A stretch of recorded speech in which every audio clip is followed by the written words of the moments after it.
Unemployed and Afraid acknowledges the traditional owners of the land we have recorded this episode on and of the land where you, the listener, are tuning in from. We would like to pay our respects to elders past, present, and extend our respect to any First Nations, Aboriginal, and Torres Strait Islander people joining us today, acknowledging that this always was and always will be Aboriginal land.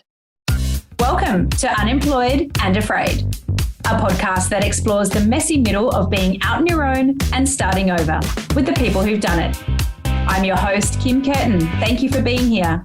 Let's get into today's story of starting over. Welcome back to another episode of Unemployed and Afraid, the stories of starting over and leaning into whatever it is that lights you up.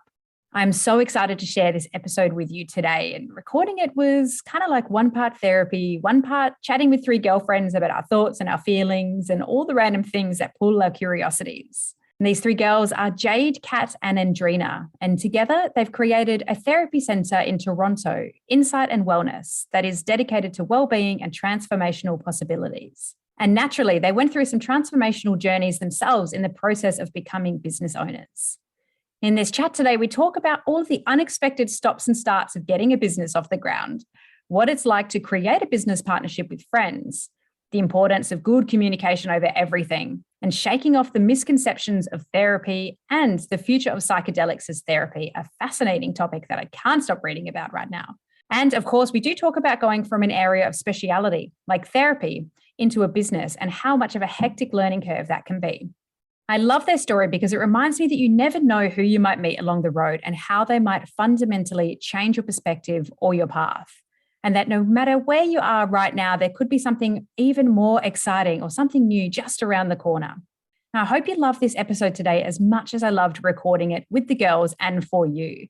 And if you do, please do leave me a review, flick me a DM on Instagram, all of the fabulous things. Let me know what this podcast is delivering for you so I can do more of that. Now let's get into today's chat with Jade, Kat, and Andrina from Insight and Wellness. Today I'm chatting with three amazing psychotherapists, business partners and humans, Jade, Andrina, and Kat, who together created the healing centre named Insight and Wellness in beautiful, snowy Toronto. These incredible women went out on their own to create a space that supports individuals and couples, creating an environment for therapy, healing, growth, and learning that's accessible, dynamic, and holistic. Each of these amazing women have extensive experience in emotion-focused therapy, cognitive behaviour therapy, PTSD, and trauma-informed therapy, amongst much more. They're young, progressive, and already thinking about the future of psychological support industry beyond traditional teachings. I can't wait to pick their brains about the world of psychology and what it was like creating a business like theirs and doing so in partnership. Jade, Kat, and Andrina, welcome to Unemployed and Afraid. Thank you. Thank you. Thanks. Nice to be here. And you guys all look so fantastic because I hear you're having a belated holiday party after this. Yes, we are. Finally. Our first one. Yes. Our first one, yeah. Oh, that's a nice milestone to be planning your own for your own business. Yeah. It definitely feels like a big milestone It because does. we're like a team of 8 now, and that happened very quickly. And so it feels like, oh my God, we're here.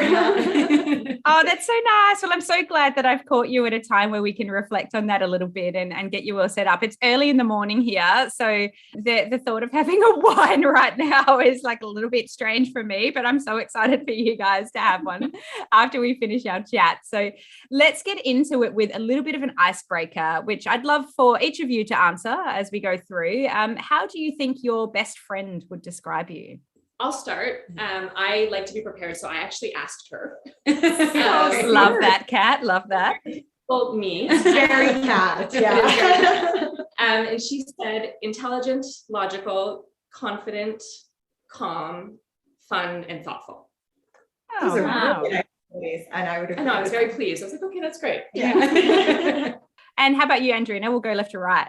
I think my best friend would probably describe me as energetic, wild, playful, always late, a good friend, cheerful, and loving. I love that. Not always late isn't something I would have thought for a psychotherapist, but I imagine that in your profession, I imagine in your professional life that tweaks a little bit. You know what? It's I try to always be on time, but I was told my whole life that if you're on time, you're late. So I'm getting better, but it is a struggle. It is a struggle. It is not one of my strongest points to be early. I can relate. I often think in my head, right, if I just do this now, then I can do one more thing. I can squeeze that in just before I go to that next appointment, and it never works out. So I totally relate. And Jade, how about you? I think fun, intuitive, very curious, intelligent, and very loyal, and like passionate, like excitable, and high energy. Maybe too much sometimes, probably, but that's fine.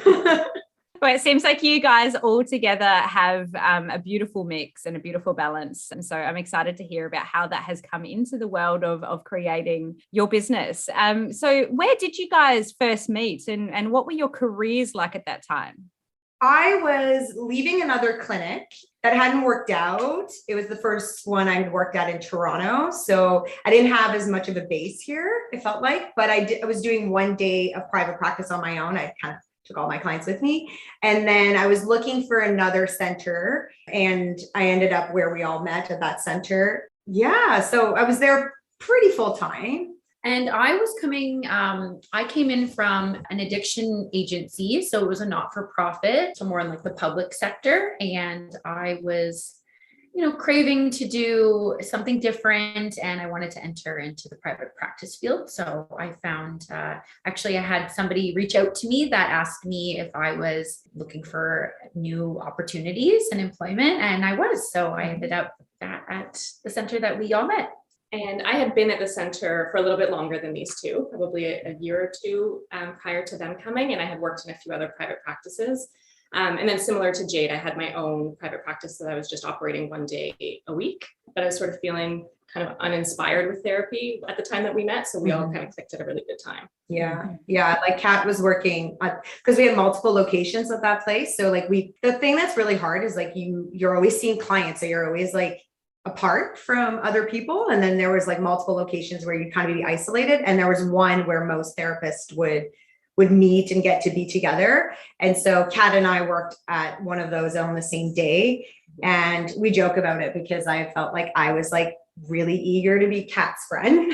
I like pegged her out as like, that you were. I know. I was like, I am going to make you my friend. And so I just like spent a lot of time trying to get to know her. And I remember also, ironically, because this is our holiday party, I remember sitting next to her at the clinic's holiday party. And I was like really trying to bond with her. Obviously wine helped. And then your partner was there. So that was good too. And I was like, this is happening. We are becoming friends. This is exciting. And it worked. Yeah. I was successful. That's so nice. It's true. When you go into a new workplace, isn't it? You can kind of scan the room a little bit and you're like, I think you're going to be my person. It's an energy thing, right? We kind of find our tribe. Well, Andrina and I, that was very quick. We were instant friends. Yeah, it was pretty funny. Jade made me feel very like loved right away. She was like, you're like, again, it was like, you're going to be my friend. We're friends. This is great. And I was like, great, we're friends. Okay. I have a new friend. This is wonderful. It happened fast. And I was like, oh, I'm so glad I'm here. Yeah. So it was good. I guess I like go after what I want. Yeah. She goes after what she wants and she gets what she wants. So. Yeah. When did you start to consider the three of you going into a practice of your own?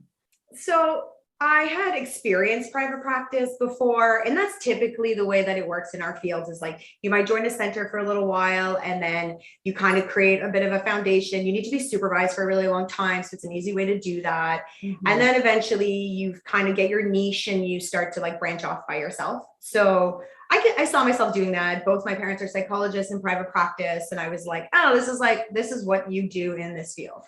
But I was finding that it's extremely isolating. It's just, I kind of thought it was boring, honestly. I was like, I don't see myself doing this forever. And I had like a lot of ideas about different styles of therapy I want to do, like group therapy and retreats and couples workshops and things like that. And I felt like where I was wasn't going to afford those opportunities easily, as well as like there is a big taking advantage of thing that goes on in these types of clinics. And that was a big part of where we bonded, was like we all felt like not very valued, and it was ran like a business, and it wasn't a healing place. It just didn't fit anymore. And then I was getting really creative about ideas like if I had my own center, what would that look like? But I was really adamant about not wanting to do it alone. I think part of it is a lack of courage, like responsible for all other people was like kind of too much. And what I loved the most about joining centers was the community you were building, and just being able to make friends in your industry. And there's a lot to talk about. It's heavy work, so it's nice to have people you can bond with, you get along with, similar like-minded people. So I remember with you, we would hang out on the weekends and stuff, and like drink wine, and I'd be like, what if we did this? And it wasn't something Andrina had thought about. I'll let you answer that in a sec, but I was like pushing forward, and I was like, what if we did our own thing? And then I started to brainstorm this, and pitched it to the both of them at different times. I distinctly remember when you pitched it to me, you were wearing red and you came into the office and you were just like, we're doing this. I remember like sitting in that front room and I was like, okay, I guess we're doing this. And then it really just like went really quickly from that place. Yeah. I was moving the ball forward. I was like, I want this now. I'm not a very patient person, I should say. Like I realized this, like I want things to happen immediately. And so I was like, it's happening right now. Let's go. We're leaving and we're doing this thing. So, and you can do anything in a power color of red. So that is motivation. I feel like there's some sort of psychology tactic in there somewhere, maybe.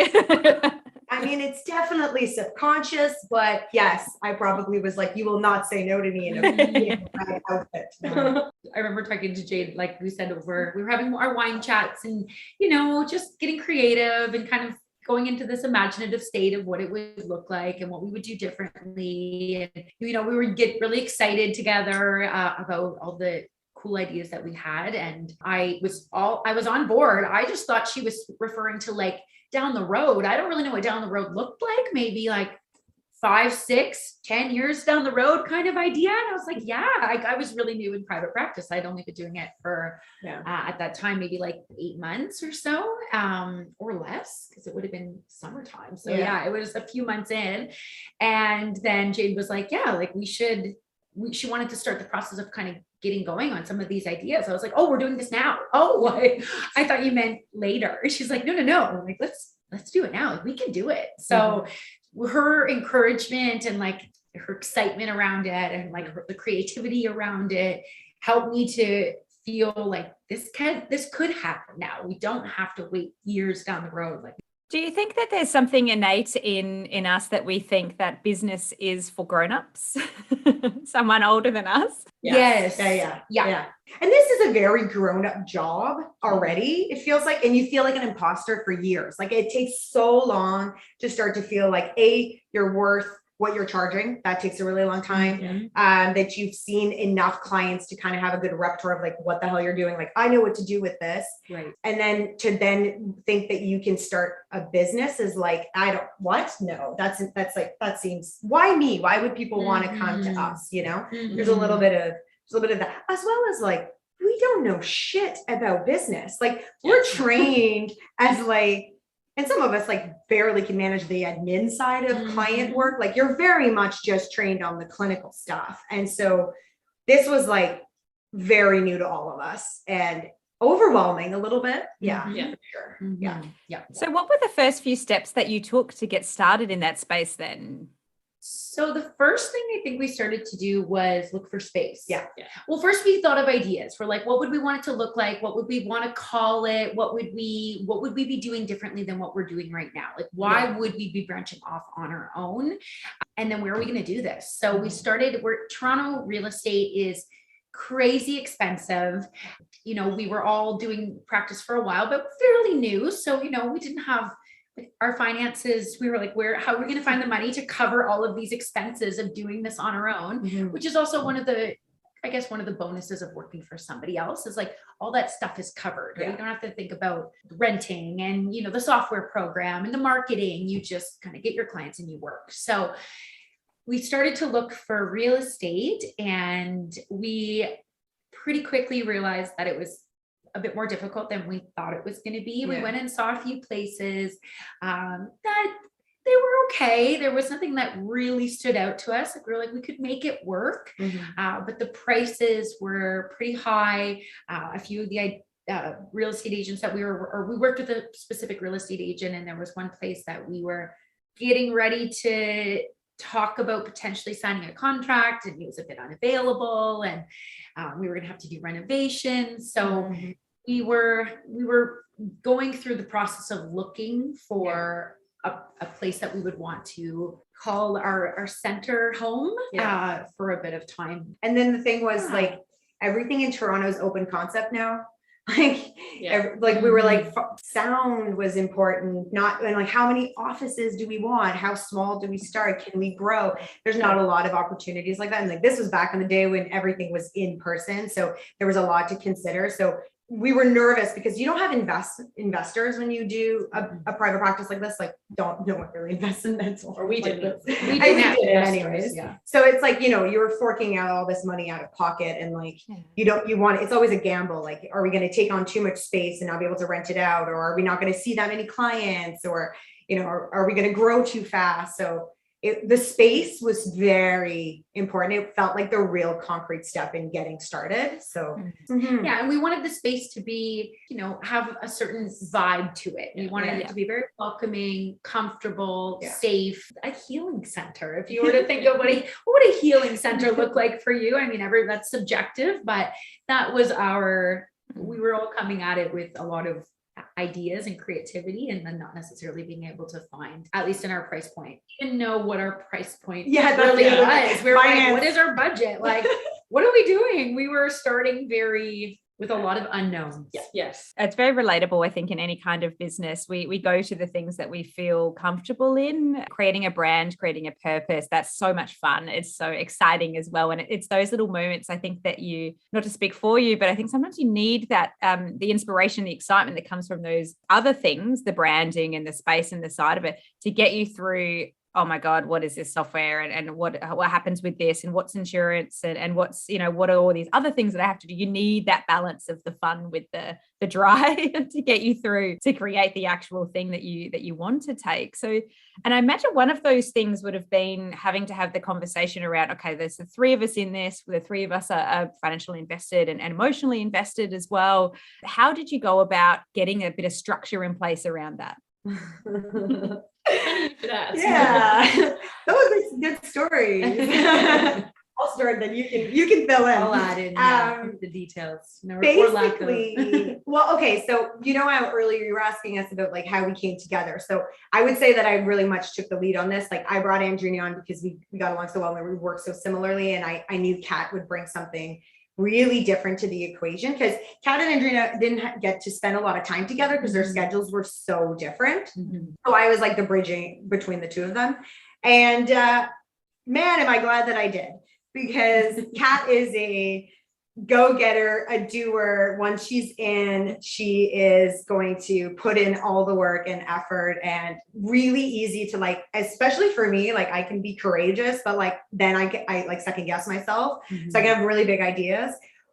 So I was feeling that. I was super excited to get started. I was super eager, as I said, not very patient. So I wanted it to happen right away. I was also in a place in my career where I could phase out the last place, and I was moving into private practice a lot more. So it was a lot more feasible for me. Not all of us were at that place where we were ready to commit to a business. So we kind of had this gap of time where it was like we were about to make an offer on this place, and then Christmas was around the corner. So, and it was like an old cardiology office kind of thing. So we had a lot of renovations, and real estate agent really spooked us and telling us like how like commercial real estate works. So we were like really freaked out. It was a big deposit. It was a 5-year commitment. That's what it was. We needed a 5-year lease, and we were like, shit, that's a lot. So at that point we didn't have any idea like how many clients do we have, how much revenue are we actually generating to sign up for something like this. So it was like a bit like, hey. That was like the moment where we were like, oh, this is a massive commitment. You can't just back out of this. So Christmas comes around, all of us kind of go away for Christmas, and Andrina went to Bali. And I'm going to let you fill in on that. There you go. You tell us what happened. Yeah. So I went to Bali and I was having, this really beautiful, wonderful experience, and, kind of just was like fantasizing a little bit before I went on this trip about who am I going to meet on this trip? And I was going with my best friend and my goddaughter, who was 2.5 at the time, and her husband. And then I was going to be staying for 10 days by myself, really excited just about having some, alone time and, just getting really centered. So long and behold, on Gilly T, I met this Australian surfer and I thought I fell in love. And, as the trip ended, I thought, we didn't want to part, but we had to part. And he had kind of said, do you want to come to Australia, or, what are we going to do here? Like, how are we going to make this work? And I was like, I have to go home. Like, I'm starting a business. Like I work, I'm in private practice. Like, I can't just leave my clients. Like, there's all these amazing opportunities that I'm diving into. So I have to head home. So he said, why don't I move to Canada? And I said, come, you can join me in Toronto. So 3 days later, he sold a lot of his belongings, including his accommodation,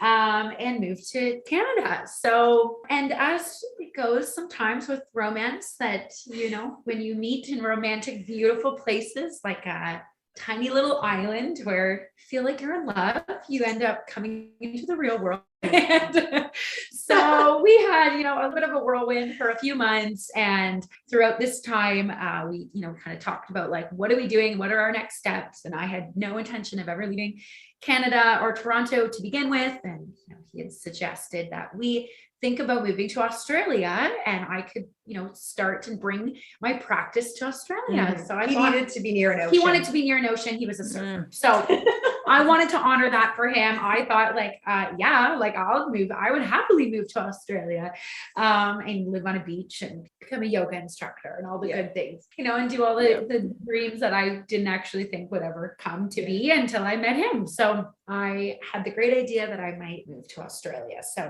I told the girls that I was in love and I, couldn't commit to the business because I was potentially going to move to Australia with my new lover. And and I couldn't really commit to that. I all of a sudden had all these travel plans and thinking about moving and what that was going to look like. And, none of it felt really, I felt pretty flighty in it. It felt very exhilarating, but it didn't feel like intuitively like that was really what I was supposed to be doing. But the thought of living near the ocean was just far too appealing. So it's pretty good.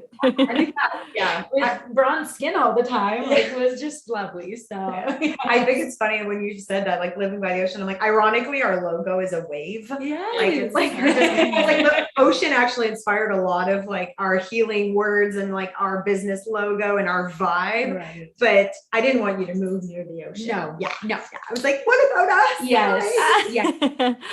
Very non-committal. These two were amazing. They were like, well, we're going ahead. They really started to be really proactive and to take those next steps in starting the business and really taking everything that we had spoken about and making it happen, right? All of the parts that are not the most fun parts, the legal stuff and the financial stuff and, the work that is absolutely has to be done with the business or with starting a business that is a little less than enjoyable, but it's necessary. So, well, actually, as that ended, it ran its course. It ran its course. It's time for him to go home. And then I was like, all right, not moving to Australia. Like, let's do it. I'm back in. So, and then it was great because she's the one that brought the office that we are now in. It was her connection and her friendship that got us in the door. And a few months later, we were here.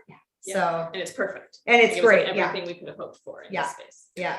I feel it was really kismet in some ways because at the time, I had kind of jumped ship a bit and abandoned my business partners to a degree. And they were, like I said, kind of moving forward without me. And I know that wasn't what we had intended or what we all really wanted, but they were moving forward. So when I kind of, you know, eased my way back in, I obviously felt some guilt around that. And, you know, at that point was kind of like, you know, you guys have had to do a lot of work without me really being fully committed or fully present. So I really wanted to bring some value back into our three-way relationship. So I feel the universe was working in my favor. And I had talked to one of my girlfriends about our search and not being able to find anything. And that's when she called me one day and she just said, you know, she was working as a legal assistant. She's like, we actually have 3 back offices that aren't being used. And as long as you guys don't mind working in this office where there's lawyers, which is perfect for us because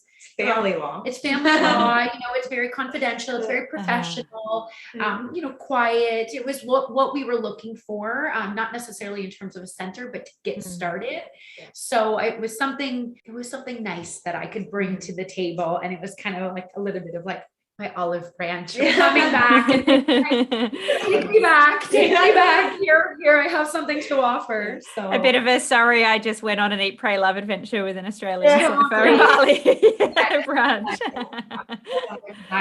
It's brilliant. There's so much of those things can happen on these journeys with ideas, you know, little, whether it be from the universe giving you a gentle prod saying, hey, are you sure that you want this? So that you get the opportunity to make sure that you're completely ready, you know, being in a partnership in the way in which you are, I guess you're 3 humans at the end of the day, and all bringing your own agency and your own thoughts and your own hopes for the future into that relationship. So it seems as though you had a nice foundation in friendship to be able to work through some of those challenges. Yeah, absolutely. Yeah. I felt immense gratitude for these 2 for, you know, and I think, like you said, the friendship that we had, that was like, we had that foundation there. And had we have not have all been friends, I don't know if I would have necessarily been welcomed back with open arms, but it was kind of like, okay, no more abandoning us. Are you committed? Let's get going. Here we go. And we started to take the next steps together. I think Andrina is someone who's really able to take responsibility and accountability. And that's a real strength of hers. Like she can be really honest about that. And so that allows you to lean into forgiveness a lot easier. The one thing is the being reliable. We're like, time will tell, but the like, I messed up and, you know, I want to be here. That's very Andrina. So it was comforting. And we all have such long careers that, you know, and things change so much. And it's nice to be able to have that, you know, that resettling and that let's do this now and focus on what's next for the future. Of course, all 3 of you are trained in so many incredible aspects of your field. Reading your bios is really inspiring, and what you bring to the business. And I guess naturally talk therapy, being able to talk problems through has been really, really beneficial in your business partnerships. I'm curious, have there ever been any tough conversations that you've really had to lean on those skills to get through some of the decision making? Yes, definitely. We've had to have a few tough conversations. Actually, Kat, you were saying like our friendship, that was one, you know? Yeah, one of the things that was challenging for me personally at the very beginning is the 2 of them had a really strong friendship before any of this.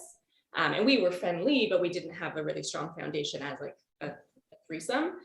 So one of the concerns that I always had was like, am I going to be on the outside? Am I going to be the one who's like always left out or like fighting to have my opinion heard? So there were some tough conversations about that in the beginning, especially because it was things that would just come up. They'd be like having wine, and then all of a sudden they're looking at an office, and I'm like, okay, but what about me? Like we need to make these choices together. So at the beginning there were some tough conversations about that. And then I think just in the ways that our personalities are really different, most of the time it's really complementary, and we can bring out the best of each other, and we can kind of like, you know, I'm a little bit more cautious, so they can pull out a little bit more courage, but I can also be more logical, so I can bring them back down to earth a little bit. So usually it's pretty complementary, but sometimes it can be challenging. I think sometimes I'm like bringing them down to earth. Like I'm like, let's do our taxes. That's not fun. No. So I'm always the one who's trying to do that sort of thing. And I think that is sometimes challenging to sort of see that as valuable, because it's not fun or like the interesting parts of what we do. But I like to think about those things. I like to have that foundation set before I can get excited and like be on the you know, the dreaming big level. Yeah. So I think Yeah. that's where some of the tough conversations came, at least for me Yeah. personally. Yeah. And then certainly what we just described around the level of investment and Yeah. reliability and like those sorts of things. Yeah. Yeah, And they're I big felt topics like to tackle. Yeah, exactly. Yeah. And I just felt like sometimes I was needing to pump them up. Like I was like, come on, we can do this. Let's go. Totally. And it became, and I, as we just described, like I was a bit in the middle. And so I had such different energies to manage. Like Andrina is very fearless and Kat is just, Kat's pretty fearless too, actually, but just like she can get it done. Like she will get it done. Once she sees the merit in it, it moves forward. So I appreciate that about her, but I also was like, we need to take some risks. Business is risks. And so sometimes it felt like it's easy to play it safe and not grow. And we needed to take some steps to be noticed or get more clients in the door. And, you know, we got a student, like I was supervising a student. We weren't quite ready to take on a student to do a practicum. And, you know, that was like, sometimes you just felt like you were being pulled in two different directions. So we had some tough conversations, and you want to respect, obviously as therapists, we are pretty communication forward. Like we know how to communicate, but in your personal life, sometimes it's like, you also don't want to like piss off your friend and all capable. And you know, you just feel a little intimidated at having certain emotions. Like, I don't know. It was, sometimes it felt a little bit hard to say the truth. Like we were being polite, you know? Yeah. Sometimes you want to separate the business and the friendship and like just talk about business, but you can't.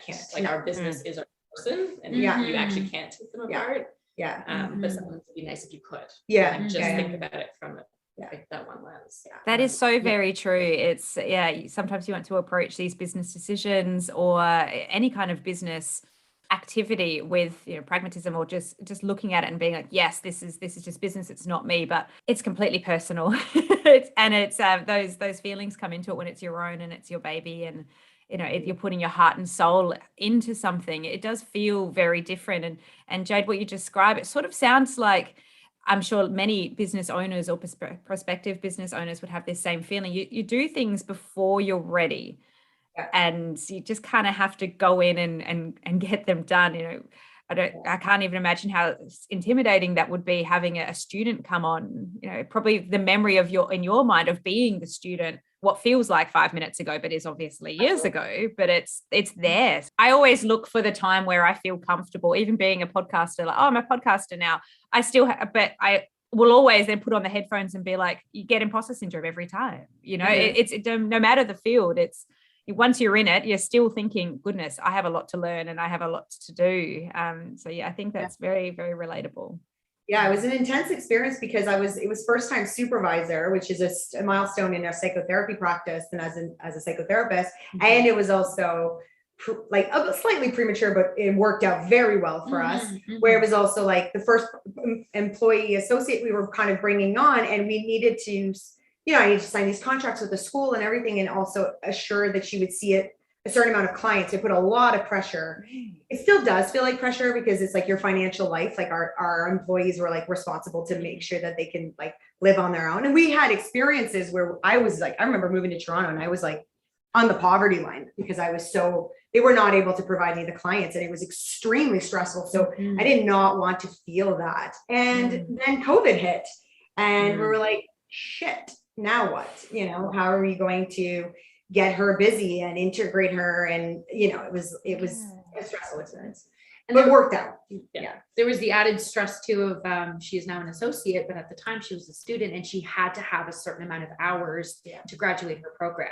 So you know, we got to be really creative. I think we did some marketing, and we sent some mass emails out that like, hey, if anyone needs therapy on a very sliding fee scale, just to get clients in to ensure that she would get her hours in. And everything worked out as it always does, but it was pretty stressful. And she didn't. Her school was like extending her thing because of COVID.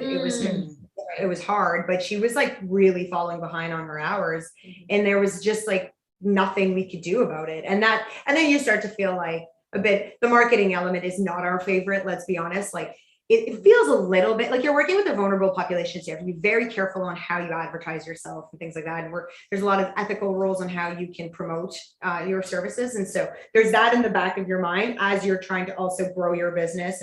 And so I was like, this is a lot. I don't know what we're going to do. But COVID hit, and luckily people really needed some services. Yes. And so she got her experience. Amen. That must have been hard for you guys to yourselves as psychotherapists as well, moving into practicing online and having, for lack of a better term, having that energy of heaviness in your home space as well. Did you have some practices in place for yourselves through that time to manage it? It was hard. Yeah. It was really, really hard. It's extremely draining to work online. It's a one-sided relationship. So, and also at the beginning anyways, it was like, people are going through what you're going through. I was like, I don't know how to help you on this. I'm going through the exact same thing. I'm experiencing it. I feel isolated. I feel disconnected. I'm like, I feel trapped, It was like, and it's a real uselessness to how you're feeling as a therapist. Oh, yeah. All day, all you were talking about. And then we were broken apart. Like all of us were not in the office. And so I mean, I've said it so many times to Kat, but like the coming into the office, eventually we started to come see our clients online in the office. And just those 10 minutes in between sessions to just have a quick chat was life-saving. Yeah, especially because like we've already said, one of the reasons why we wanted to start a center was for the support, for the community, for the connection. And then all of a sudden that's entirely taken away from us and we're all sitting in our little spaces on our computers. So it was really tough to lose one of the like foundational elements of why we even wanted to do this beyond our own. You have to learn how to do therapy in a different way as well, I find, because normally you can pick up different cues, you can read energy, you can just, I don't know, there's just so much in the contact of a person. And then you had to like learn how to make all your interventions more vocal or somehow translate through a screen. It was a bit of a weird experience. Yeah, you didn't have that nonverbal communication anymore. Yeah. And managing your own anxiety around the unknown, and again, not being able to, you couldn't really do much solution focused work because there was just so many unknowns and we were all in it in some way. It was affecting everybody in some way. Yeah. And on the business side, adjusting to all the COVID, like Ontario was one of these places that was like one of the worst lockdowns in the world. Like it just kept changing, and season to season things would really screw up. And so we had to keep on top of like the protocols and like what's okay now, what's not. So that was you were very good at that, because I was like, I have no idea what's going on. Yeah. So you tell me and we'll do that. Yeah. Still now in Toronto, we are one of, there are not many clinics or centers or psychotherapists that are just anybody in our mental health field that are seeing people in person. Yeah. And a lot of people are craving to come back and, get out of their home and to get off their computers. And it's, I would say, it's a benefit to us that we are draws clients in, because we are offering in person. And I think we all value in-person work, but it's hard to come by now. What do you wish that more people knew about seeking therapy? So much. Like, generally speaking, I wish people would sort of shed the misconceptions and just try it. Yeah. It could be helpful for so many reasons. You don't need to be deeply troubled. Like so many people question, like, should I be here? Is this okay? There's a lot of stigma for some people still, especially generationally, people who are a little bit older. So I just wish people would sort of like let go of all of that and come in and see what it's like. And also that if you don't have a good experience, the first time, that it's worth again to find the right person. So just to try to release a lot of the fear that maybe surrounds it. Yeah, so true. It takes a lot of courage to come in and to be vulnerable and to, share your inner world with somebody that you don't know. And I mean, as you, develop more of a rapport and a relationship, you start to feel safer, and, that authenticity and that vulnerability, I think, comes out much more freely. But in the beginning, I think it's really important to identify it as a strength and as an act of courage. Yes. And to be, to be bold and to do the work for yourself. I think there is a bit of a misconception as well that I've heard, is that, that the therapist is going to fix you or heal you. And are they going to be able to do that? And that's not why we're here. No. We're here to We're here to guide. We're here to support. We're here to help our clients and empower our clients to believe in themselves and to work through whatever issues that they're having and to do some self-healing. So it's a real courageous act. Yeah, absolutely. And also I think it's for everyone. Yes. Okay. It's not because you have a diagnosis. It's not because it's self-reflection.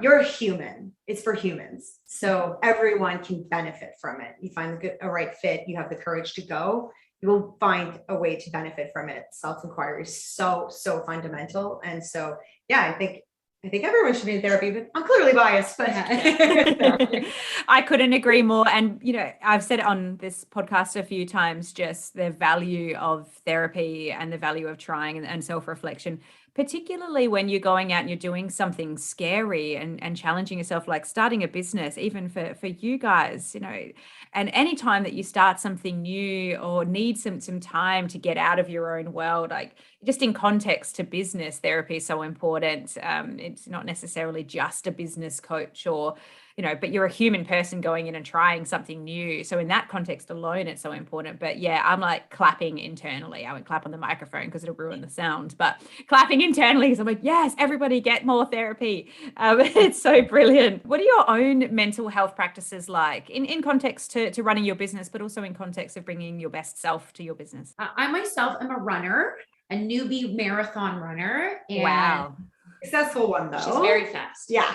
Boston Marathon level. Wow. I'm a huge cheerleader. Yeah. I go to all her marathons because I'm so impressed by her. That is very impressive. I almost thought you were going to say that you took up surfing or something. No, I gave up on that dream. She didn't go to the ocean. No, I didn't. Yeah. Not a lot of surfing opportunities here in Toronto.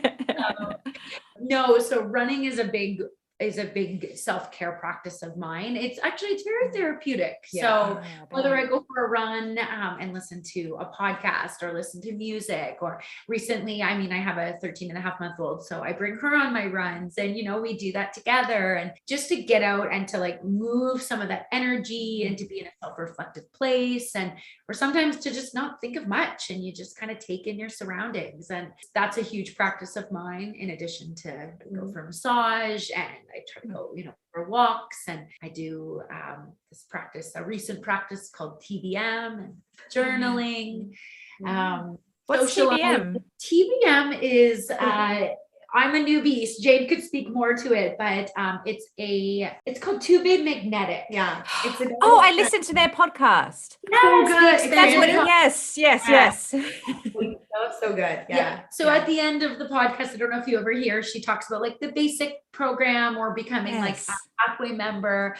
Jade was a pathway member and was talking about it, and it, the manifestation of it, and that it's a bit of a different form of manifestation, one in which that I think is very really related to therapy, right? Where it's doing a lot of releasing blocks and, doing inner child work and looking at shadow and really releasing any limiting beliefs that are getting in the way of you feeling worthy to manifest your life. So it's been really beneficial. I'm excited to see what comes from more practice.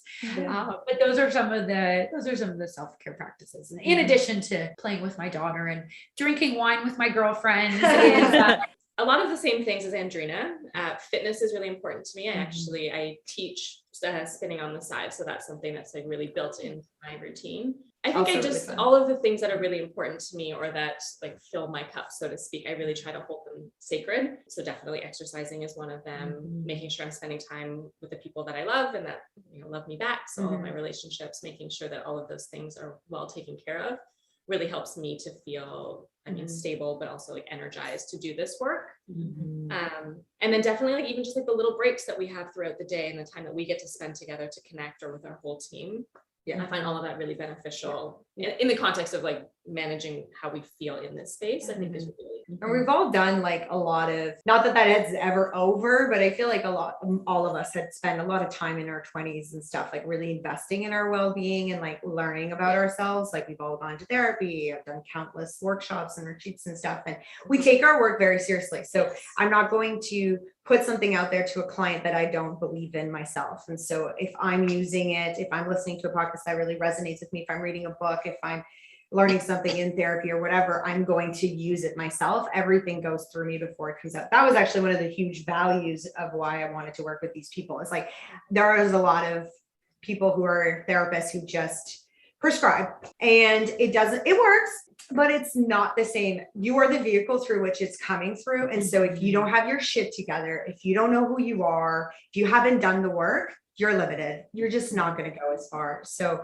I'm just insatiable when it comes to self-help and like psychology and everything, a lot of spirituality and stuff like that. I have a big spiritual practice as well. So I just think all those things come together, and they're just, when you ask me the question, I'm like, I don't even know, because it's so integrated into my life. Like you guys. Yeah. But no, and I'm just thinking of more, like we all listen to podcasts and we share our podcasts and we talk about it. I think we all like love music, like really like inspiring music. We love to read. We love to, do workshops and like healing journeys, and won't go into it. We recently did this really beautiful, powerful healing ceremony, just actually a few weeks ago.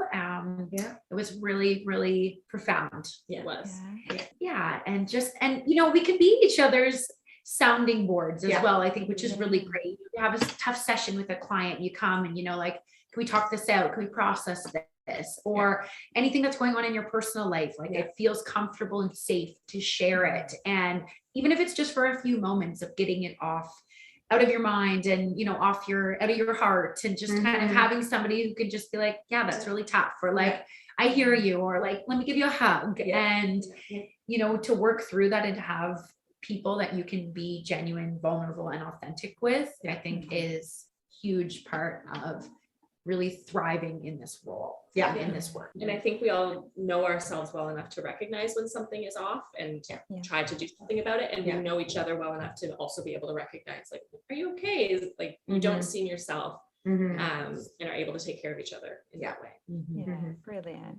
I'm cognizant of your time, because you do have a wonderful party that you'll be hosting and attending very, very soon. So I just have two more, I guess, quick fire questions for you. And I almost want to come back and touch on the retreat that you took place in, if you're interested in talking about it, because my next question is, what do you each see as the future of mental health support? And I'm wondering if this may come into it. It's a loaded question, because I know about your mental health retreat, and I was fascinated. Yes, I'm actually dragging the group into something a little bit. That came out like last year. I was like, the future of mental health, I believe, lies in psychedelics. And so, ladies, let's consider opening a side center as things get legal and stuff. But I'm really into the research. I'm really well resourced in this now. And so it is something that we are really looking into, have had experiences ourselves as well with it, obviously. That is part of the ceremony that we participated in. Yes.